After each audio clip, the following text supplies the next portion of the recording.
Hey guys, Pelican here. Welcome to my rangeplar solo PvP build for the Lost Decks patch. It's been a while since I've played a range build for solo PvP, since Magsorc hasn't been good for like a very long time for solo.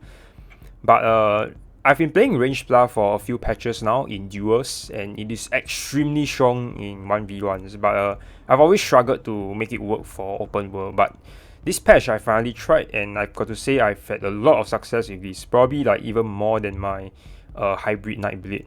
Because of the range nature of this build, it suits my high ping a lot better. So this is basically it's basically Magsorc too. You play it like a Magsorc, but it does have better defense mechanics, heals instead of wards, and it has a much stronger burst as well. So without further ado, let's get into the video. As usual, I'll go through my gear setup first. This is the full build. Feel free to screenshot it and refer if you need to.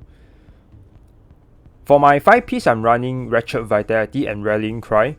Now these two sets are pretty much set in stone for this build. I wouldn't change it. You will be giving up way too much by changing these sets. So Wretched Vitality is extremely important for rangeplar. Normally on other builds I wouldn't run it because it's over sustain and usually a waste of resource. But it is still the best sustain set in the game. It gives you 400, well, almost 400 mech and stamp recovery for the 5th piece alone. And on rangeplar, we'll be utilizing both resources a lot, especially on our build since we have hybrid skills slotted. And rangeplar needs a lot of sustain compared to traditional Templar because it has weaker heals and you need to kite a lot since you're a range build in order for it to be effective. In a way, you kind of play it like you play a Magsorc or Stamp Blade. So Wretched Vitality, very good sustain set. You have to backbar this on this build because of the skills that we're running. So backbarring is the only reliable way to proc it consistently. On the front bar, I'm running Rallying Cry. This is also a meta PvP set. Not much explanation needed. It just gives weapon damage and crit resist. Both of them are very important. And for my monster, I'm running 2-piece Balrog. Now usually I don't run Balrog for solo PvP builds, but in the case of rangeplar, I think it's really good because of the way we combo. If you guys have played Magsorc during the Somerset patch, you would be familiar with this combo. Basically, you just apply Purifying Light, Meteor, and chances are they are going to try and block the Meteor and you just Javelin them. It's a really strong combo and it works really well with Balrog since it gives you so much damage and you also have very high outs when you're casting Meteor. A very good alternative to Balrog if you don't want the damage is Bloodspawn. Bloodspawn will allow you to cast your outs a lot more. The stamp recovery is really good for our build and you also get lots of resistance from it. So this build has very high resist since you are using Sword and Board and Markin. So this will give you even more resist. And for my mythic, I'm running Markin, still the most solid mythic overall for solo PvP. You can run Death Dealer's Feat as well since on this build as a Khajiit, I'm kind of lacking on Max Stamp and Max Mag. So Death Dealer Feats is also a good choice over Markin. And for my last piece, I just fill it up with 1-piece Trainee for some HP. And now I'll be going through the traits and enchants. So as usual for all my enchantments on armor, I'm running all tri-stack glyphs. And for my traits, I'm running all well fitted except for the reinforced heavy chest piece. And for the armor setup, I'm running 3 medium, 3 light, and 1 heavy. I find this to be the perfect combo. You can always adjust having more light or more medium or even more heavy depending on what you feel like. But so far, I think this works best for me. So moving on to the jewelry, I'm running all infused spell damage. Wretched Vitality already gives you so much sustain. You don't really need more sustain on the jewelry pieces, so we will stack more spell damage, which is also really nice on Templar since Templar gets so much modifier on spell damage. Stacking spell damage is very effective on a Templar. For my weapons on the front bar, I'm running a Sharpened Inferno. running the charged weapon enchantment. The reason I don't use absorb stem is because crushing weapon is already physical damage, so I think I'll benefit way more from shock. You can also run flame if you want. And on the back bar, this will seem a bit unorthodox. Usually you see people run resto stuff, but I'm running a sword and board. I see no reason. Well, the only reason I would ever go a resto is to use the resto out, but spell wall is also it's also a really good choice for a defensive out. It's not as good as resto out, but the sword and board passives are way better than the resto passives, and you also get a lot more defense. I'm running a reinforced shield, tri-stack glyphs, as well as a defending sword. That will give me a lot more resistance on my back bar, so I'm basically pretty much a tank on the back bar. Not to mention the block passive, and very importantly, don't forget about the stem heavy attack, which is very good for solo PvP, because I mean, resto heavies just take way too long in my opinion. Even though they buffed it, I still think it's not very practical to use in 1vx. For the weapon enchantment, you can use pretty much anything. You can use a poison. It doesn't really matter since the enchantment is quite weak, but I just use a weapon damage enchant. So that concludes my gear. Now I'll be going through the skills. On the front bar, I'm running Javelin, Living Dark, Crushing Weapon, Purifying Light, Radiant, Oppression, and Ice Comet. Javelin is your main CC. I feel like this is probably the strongest CC in the game right now. It ignores the resistance. It goes through block. Like, it's just ridiculous. Like, this is basically a superior version of Fossilize, if, in my opinion. And Javelin, it might look like it has a low 2 tip, only 4k, 4.6k compared to, you know, almost 7k from Crushing Weapon. But in most cases, it hits almost as hard, like if not harder than Crushing Weapon, because of the fact that it ignores resistance. And also we are using the Magicka morph, which does more damage the further away the enemy is. This is a very underrated passive effect. It can make your Javelin hit extremely hard. Like, I've gotten like 6 to 8k crits on some people. Next up is Living Dark. This is your secondary heal over time. It's not enough alone, so we will be pairing it with Vigor, but it does give a lot of passive heal over time, and it also snares enemies that are attacking you, which I find particularly useful as a range build. Very good for kiting melee players. Next up is Crushing Weapon. This is our main spammable. Now I've experimented with both morphs, and eventually I decided, at least for solo PvP, that it is better to stack max stem and use Crushing Weapon as a spammable. It feels a lot more resource friendly, and not only that, it is also way more practical, because if I were to use the other morph, I have to drop beam for ally drain, which is very troublesome to apply in a 1vx fight. So Crushing Weapon is a lot more practical and, in my opinion, a lot more resource friendly to use in a 1vx. Next up is Purifying Light, probably the strongest delayed burst skill in the game, way better than Curse or Shocks. The amount of damage that you can get with this skill is just ridiculous, especially if you stack a lot of spell damage. Not to mention, this skill is bugged. So in case you guys didn't know, this is just some knowledge. Reapplying Purifying Light before it expires will not reset the damage stacked. So basically what I'm saying is, if you can't stack enough damage to max it out within 6 seconds, just reapply it before it ends and continue stacking. And when it actually goes off the next time, then it will do a lot of damage. And also, Purging Purifying Light doesn't reset the damage as well. So this is a bug skill. You can use this to your advantage. And I also tested, and I'm pretty convinced that the damage that you stack is pre-mitigated damage, so it's going to stack a lot faster than you expect. So overall, a very, very strong skill. Also has a nice heal over time. It also has a nice heal over time applied when the effect ends, particularly good against melee players. And one thing I like to do with this skill, when I don't have beam, is I like to use it as an execute, because it is instant. Like, when you recast it, the damage dealt is instant. It goes through block and roll, and it hits decently hard. It's kind of like executing with a streak on a Magsorc, except with single target. And even if you don't execute the enemy with this, you are setting up for the next burst. So it's a good little tactic you can use. But of course, we have the last skill, which is Beam. This got buffed this patch by 23%.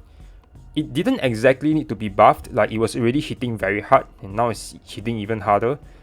Fun fact, each tick of Beam at full health still hits harder than each tick of Jabs. So this is a very hard hitting skill, and it's buffed even more by the fact that we are a single target focused build. So really nice skill to have, good against roll dodgers especially. And I like to use this right after Javelin, so that people can't provided they are low enough. I like to use this right after Javelin, so it's very hard to counter that. And finally, for our ultimate, we have Ice Comet. A bit of an unorthodox ultimate, but it goes extremely well with Javelin, kind of like the Somerset Magsorc Meteor Rune Cage combo. You can use other ultimates as well if you want. The other ultimate I will go is probably just Dawnbreaker, but give Meteor a try. It's very strong with this combo, and I'll definitely use it. You can also try the other morph, fire damage and out return against vampires, but I think Ice Comet is way better because the snare also helps keep the enemies in the AoE effect for a longer time, which hits very hard. Now for my back bar, I have Restoring Focus, Extended Reacher, Race Against Time, Resolving Vigor, Honor the Dead, and Spell Wall. Now I'm using the stem morph of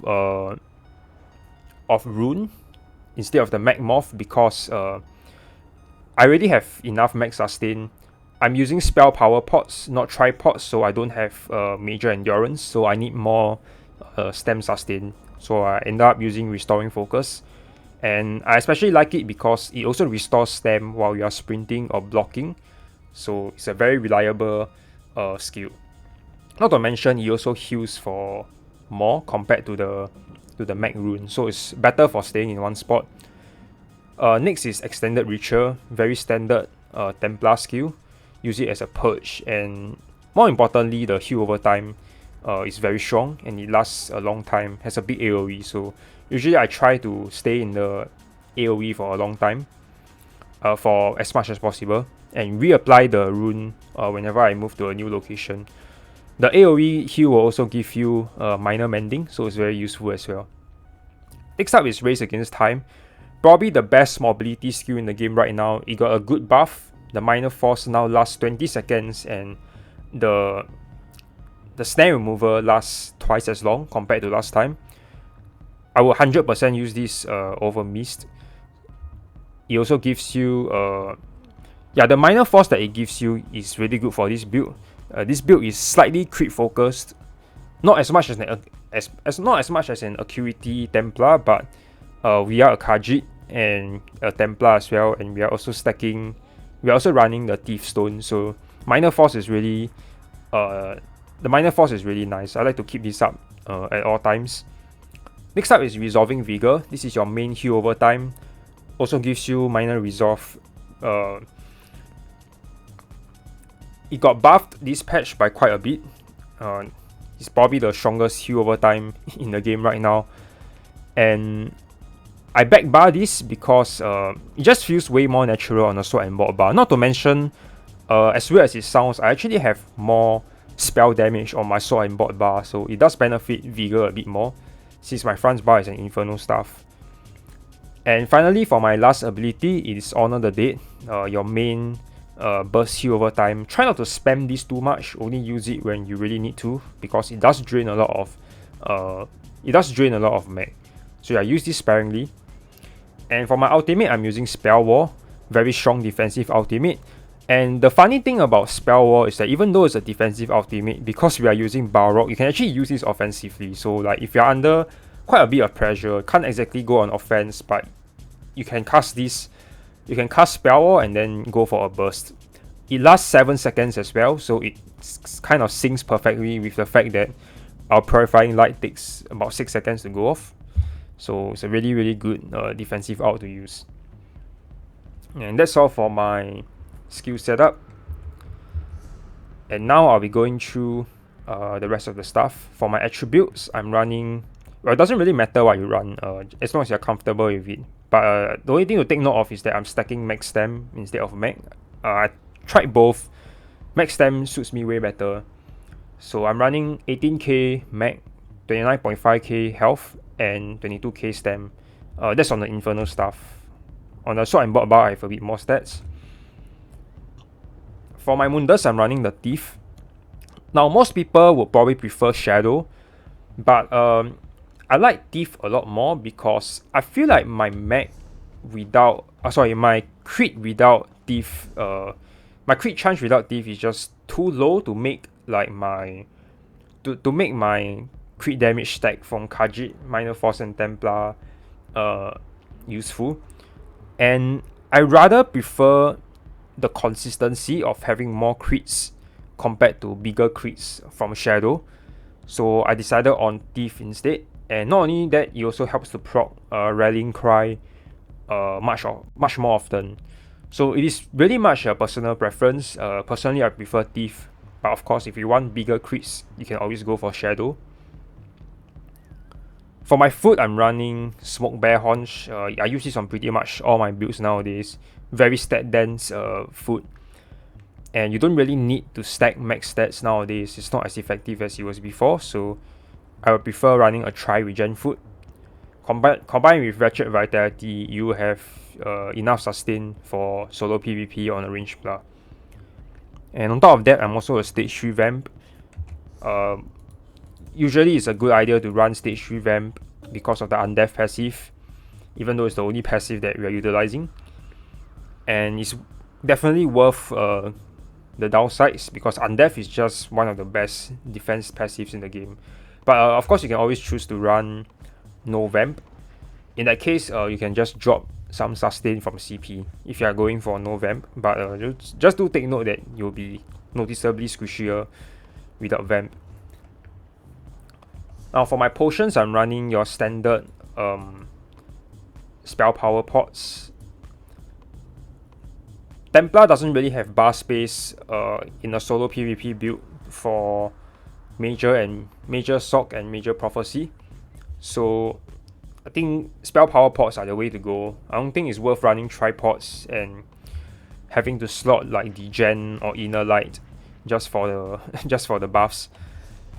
And I also keep some detect pods handy in case I run into cloak builds, which are a lot more common this patch due to the Nightblade buffs. And yeah, for my race, I'm a Khajiit. Khajiit may seem a bit weird for Templar, but honestly, it doesn't really matter what race you run. Khajiit is a pretty solid choice for your crit damage. Goes well with Thief Stone. It also has nice regen and max stat. Pretty balanced class overall. If you choose not to go Khajiit, honestly, a lot of races will work. Dark Elf will be my second go-to. High Elf and Breton may work as well. So, lots of choices, but I just went Khajiit because I was already a Khajiit. So, and I think I wanted to try Dark Elf, but I don't think it's worth going for it. I doubt it will make a very big difference. So that's all for the build, and now I'll be going through my CP setup. For my blue CP, I'm running Ironclad, Deadly Aim, Master at Arms, and Fighting Finesse. I chose to go Ironclad over Duelist Rebuff because I don't have evasion, so I think the AoE reduction is probably more valuable than the single target dot reduction. And I'm also a Templar, so I can purge dots. Deadly Aim and Master at Arms, these are pretty standard for rangeplar. It just increases your direct damage, and we are single target focused, so Deadly Aim is a really good choice. And for the last passive, no doubt Fighting Finesse is the best. It gives you crit damage and crit healing. It's a hybrid passive. And it goes well with the fact that we have a decently high amount of crit chance. I think 38%, which is decently high for a Templar. So really good CP, definitely use this. And for my red CP, I'm running Pain's Refuge, Survival Instinct, Sustained by Suffering, and Rejuvenation. Pain's Refuge is still the best CP in my opinion, even though I'm a Templar. It's still going to give you tremendous amount of mitigation, even though we have Purge. Survival Instincts is probably the next most important one. Without it, it is a lot more difficult to sustain your stamina. This is worth a lot of stam regen, and it's up pretty much all the time as well. Likewise with Sustained by Suffering, also a very good regen passive. Honestly, these three passives are pretty much needed in most builds. And from the last passive, I have Rejuvenation. This is just an inferior version of Sustained by Suffering, but it's still very stat dense. It's more stat dense than Cyrodiil or Ironclad, so I chose to use it because I feel like I needed just a bit more sustain for my build. If you choose not to run it, I would go Relentlessness or Juggernaut instead for more mitigation. So that's all for this build. I hope you guys enjoyed. If you used to be a Magsorc main like me and you are disappointed with the current state of your class, highly recommend you try out this Range Templar. I've had a lot of fun with it. It feels like a Magsorc in terms of burst and combos. Does lack a bit of mobility, but it makes it up for way better healing. As usual, feel free to leave a comment if you have any questions, and I'll see you guys in the next video.